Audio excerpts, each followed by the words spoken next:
On the war-torn planet of Zythera, fear hung thick in the air like dust.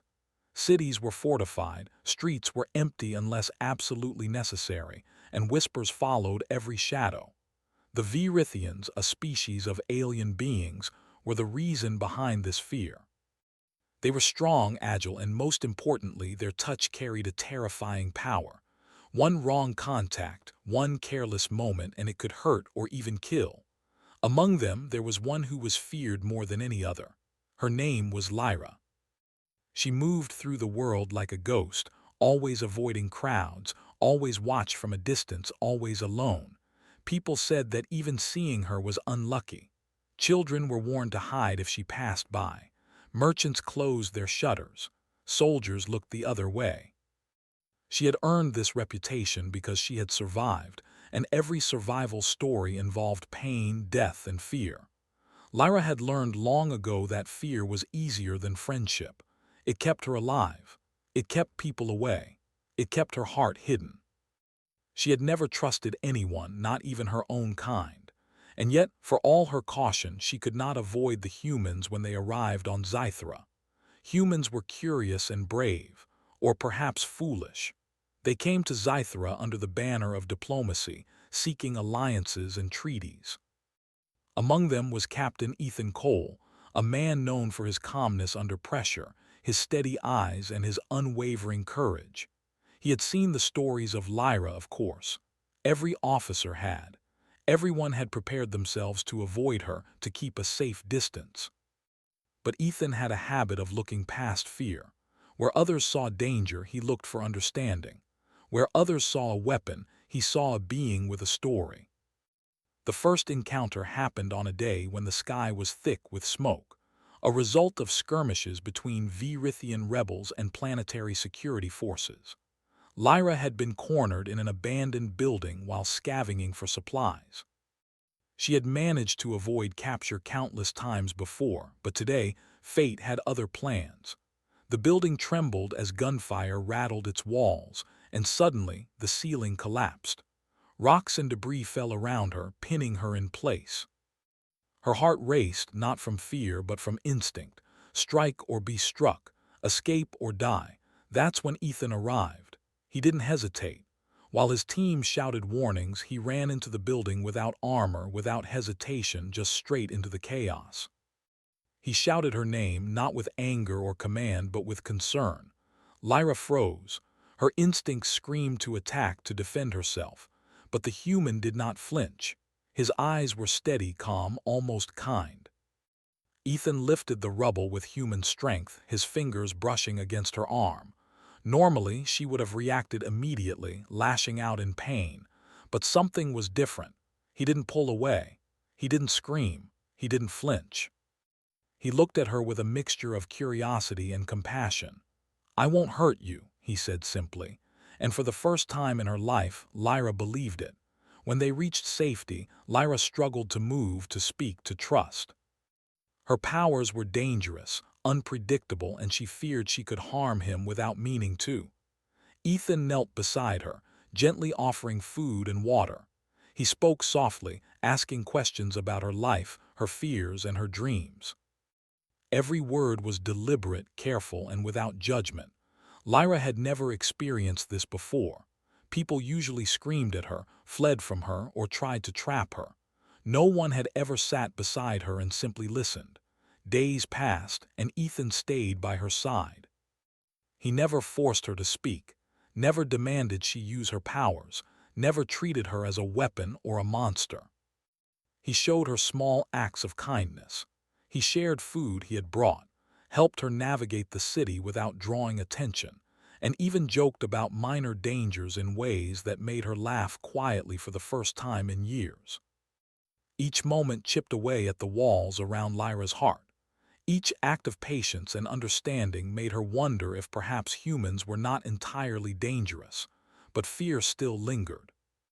The rebels were searching for her, believing she held a secret that could change the power dynamics of Zythera. Her reputation made her a prize, a weapon, and a threat all at once. Every corner of the city seemed dangerous. Every shadow whispered threats. Lyra wanted to believe in Ethan, but years of fear and solitude made her doubt herself. Could she trust someone fully? Could she let her guard down completely? One night, while hiding in an abandoned warehouse, Ethan noticed her hands trembling. He reached out carefully, resting a hand near hers but not touching. "It's okay," he said. "You don't have to do anything, just breathe." Lyra's eyes met his, and for the first time she saw something different in them. Not fear, not calculation, not strategy, but trust.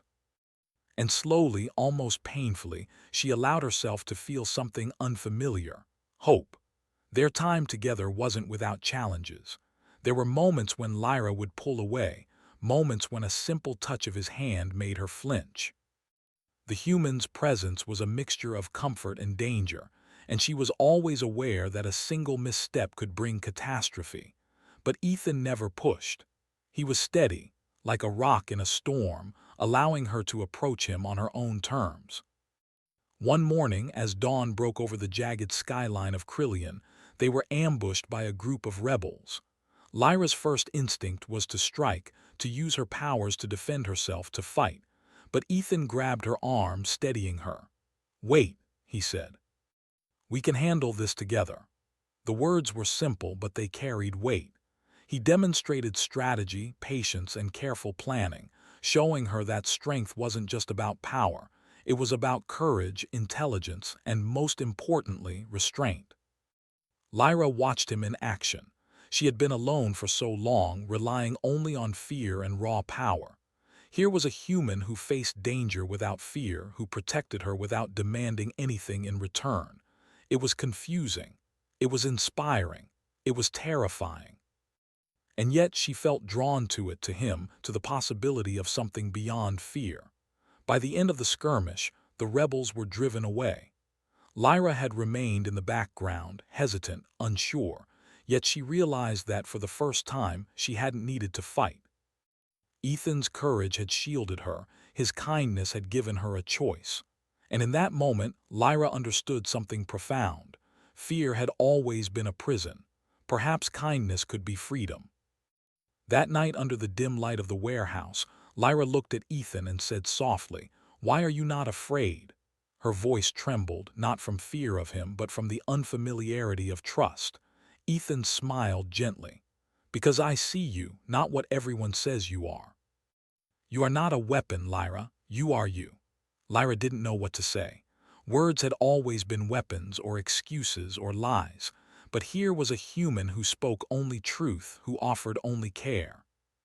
And slowly, cautiously, she allowed herself to imagine a world where her touch didn't have to bring death, where she could choose kindness over fear. But the world outside their temporary refuge was still dangerous. The rebels would not stop searching. The council would not wait. And the whispers of her reputation would follow her wherever she went. Lyra knew that trust was fragile, and that one misstep could destroy everything she had started to feel. As dawn broke again, she stood by the entrance of the warehouse, looking out at the city. Ethan approached her silently, placing a hand lightly on her shoulder, careful not to overstep, careful to give her space. "Whatever happens," he said, "we face it together. You don't have to do this alone." For the first time, Lyra believed it. For the first time, she felt a spark of courage, not the kind that came from fear, but the kind that came from choice. She nodded, a small, tentative gesture, and stepped forward beside him. Together, they moved into the uncertain city, not as predator and prey, not as weapon and human, but as allies, as companions, as something new and fragile, trust in a world that had never known it. And so, their journey began, not just a fight for survival, but a journey of discovery. Lyra would learn what it meant to be seen as more than a threat. Ethan would learn what it meant to change a life simply by believing in it. And the world of Scythra, dark and broken as it was, would begin to glimpse the power of kindness in a universe that had long feared it. The first part of their story ended not with triumph, but with a promise that fear could be challenged, that even the deadliest touch could be tempered by understanding, and that even the loneliest heart could find a friend in the most unexpected of places: the morning. Sun cast a pale light across the jagged skyline of Krillian, and Lyra felt a strange calm. She had survived countless dangers before, yet walking beside Ethan now was different. She no longer felt completely alone.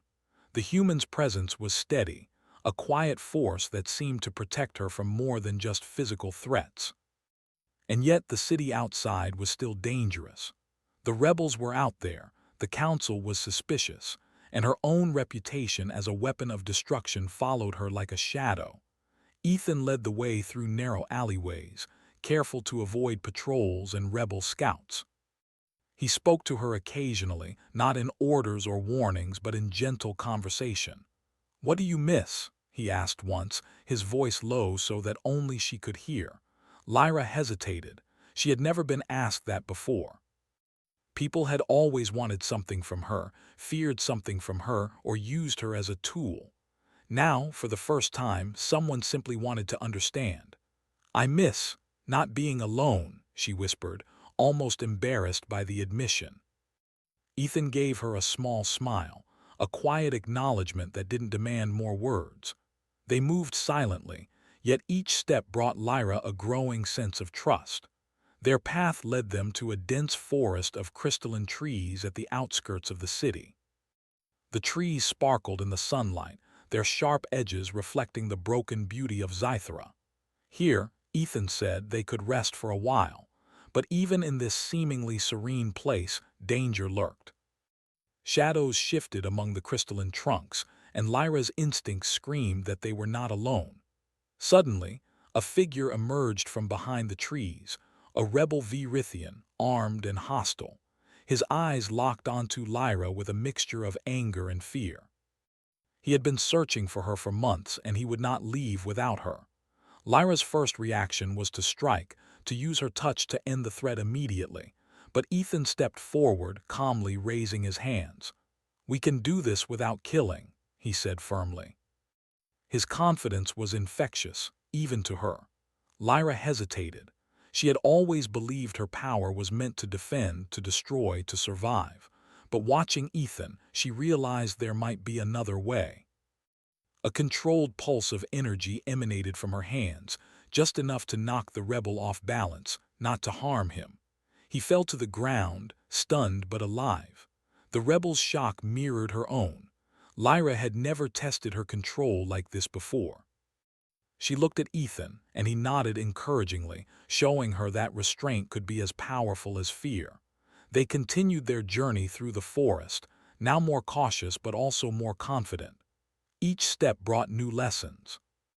Lyra learned to control her abilities, not out of fear of hurting someone but out of choice. She began to understand that her touch could protect, could save, could inspire, if wielded with care. And Ethan, walking beside her, showed that humans could lead with courage, kindness, and patience, not just weapons and strategy. During their travels, they encountered people in need. A small settlement had been attacked by rebels the night before. Homes were destroyed, supplies stolen, and the villagers were frightened. Lyra instinctively wanted to flee to avoid being recognized, but Ethan held her back. "We can help them," he said softly. "You don't have to hide who you are, Lyra. You can choose to be something more." Lyra watched him, unsure at first. But then she stepped forward. Using her touch carefully, she repaired damaged structures, helped carry supplies, and even healed minor injuries with controlled energy pulses. The villagers were terrified at first, expecting pain, expecting death. But when nothing happened, when she helped instead of harmed, their fear slowly turned into awe. For the first time, Lyra felt a spark of pride, not from survival, but from doing something meaningful. Word of her deeds spread quickly. Where once people whispered of fear, now they whispered of hope. A feared Virithian had chosen to protect, to serve, and the story traveled faster than any rumor of destruction. Lyra realized something powerful. Reputation could be changed, but only through consistent action. And with Ethan guiding her, showing her the way, she could become more than what the world had labeled her. Their journey was not without conflict. The Planetary Council had learned of Lyra's presence, and planned to imprison her, fearing her power and influence. They believed that no being could be trusted if they held such strength. Ethan and Lyra knew that capture could mean the end, not just for her, but for the fragile hope they were building. They devised a plan to reach the council's chambers and reveal the truth. The night before the confrontation, they camped beneath a cliff overlooking the city. Ethan studied maps and plans while Lyra watched him quietly, her mind buzzing with thoughts she had never allowed herself to feel before. "Do you think they'll listen?" she asked, her voice hesitant. Ethan looked at her, calm and resolute. "They have to. Not because of fear, but because the truth will make them realize who you really are." The next day, they infiltrated the council chambers with stealth and precision. Guards were surprised but quickly overwhelmed, not by violence but by strategic movements. Ethan and Lyra worked as a team. She used her powers to disable threats without harming them, while he coordinated and negotiated. When they reached the council, Ethan stepped forward, speaking plainly. "Lyra is not a weapon to be feared.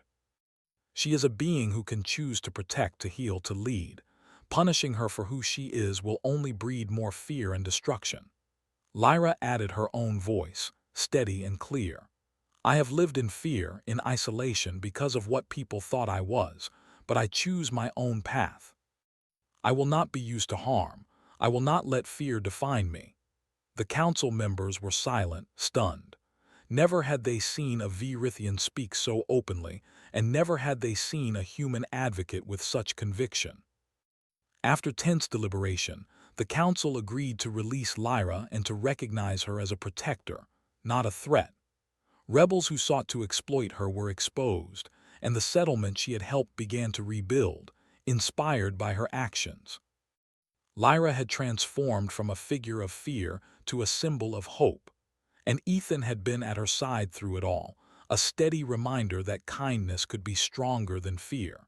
In the weeks that followed, Lyra remained with the human team. She trained with them, shared her knowledge, and helped mediate conflicts between humans and Virithians. Each day, she grew more confident, more in control of her abilities, and more willing to trust. The humans learned from her as well, realizing that courage and strength came in many forms.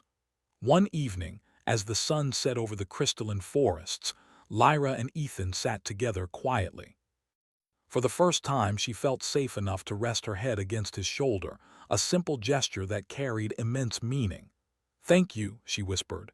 Ethan smiled, squeezing her hand gently. "No, thank you. For showing me that even the most feared can teach us courage and hope." Lyra had once believed that fear would always define her, that the world would always see her as a weapon. But now, with Ethan's kindness and her own choices, she realized that fear could be replaced with respect, isolation with companionship, and danger with hope. Her touch, once a symbol of death, had become a symbol of life, protection, and trust.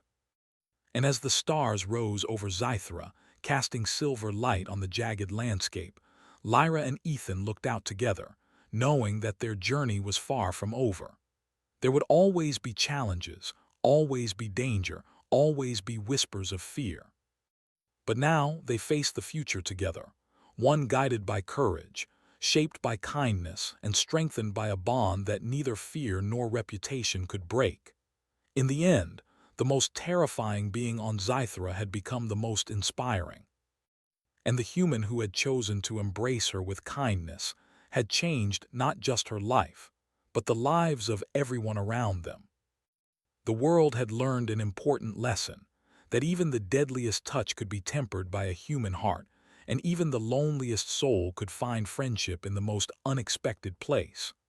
Lyra smiled for the first time without hesitation, a true smile, not a mask. She looked at Ethan and said, "I think I am ready to trust the world." And Ethan, confident and steady as ever, replied, "Then let's show them what hope really looks like." Together they walked back into the city, ready to face whatever came next, not with fear, but with courage, understanding, and kindness.